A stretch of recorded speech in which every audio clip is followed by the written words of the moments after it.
The White House today, President Trump ending the Obama-era endangerment finding, a regulatory program designed to cut emissions of over-the-road vehicles.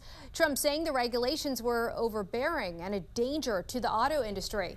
The National News Desk, Jeff Harris, joins us. And Jeff, EPA Administrator Lee Zeldin characterizing this move as the, quote, single largest deregulatory action in U.S. history.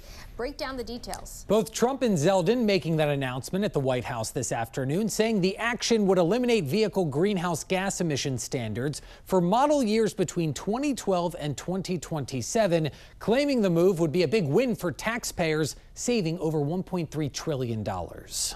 From the White House Thursday, President Trump and EPA Administrator Lee Zeldin formally announcing they are dismantling the Obama-era endangerment finding. The Trump EPA has finalized the single largest act of deregulation in the history of the United States of America. Trump calling the finding a radical rule that became the legal foundation for the, quote, green news scam. One of the greatest scams in history, probably as great, maybe even greater than Russia hoax, etc. The Obama administration issued the finding back in 2009, which determined that 6 greenhouse gases, including carbon dioxide, methane, and nitrous oxide, endanger public health, leading to a number of restrictions and rules for vehicle manufacturers across the country. Zeldin noting the rule does eliminate off-cycle credits for automakers, specifically removing incentives for the engine startup feature. We are ending the federal government's push to get manufacturers to install that Obama switch. Shortly after the announcement, Obama weighing in on social media, writing without the finding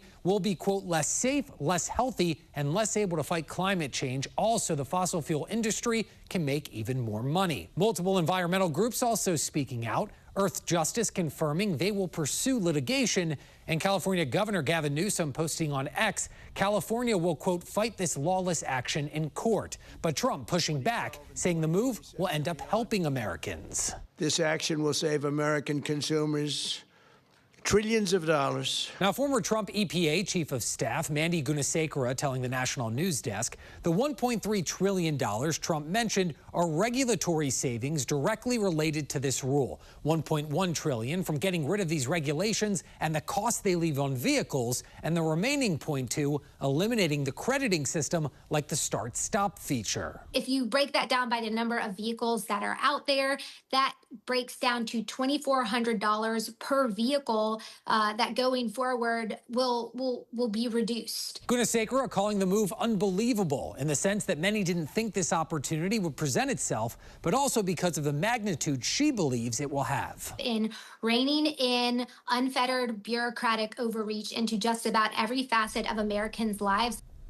Now, experts say the legal challenges from this move could ultimately make its way all the way up to the Supreme Court. But if the Trump administration's repeal is upheld, it's likely no future EPA will be able to regulate carbon dioxide emissions.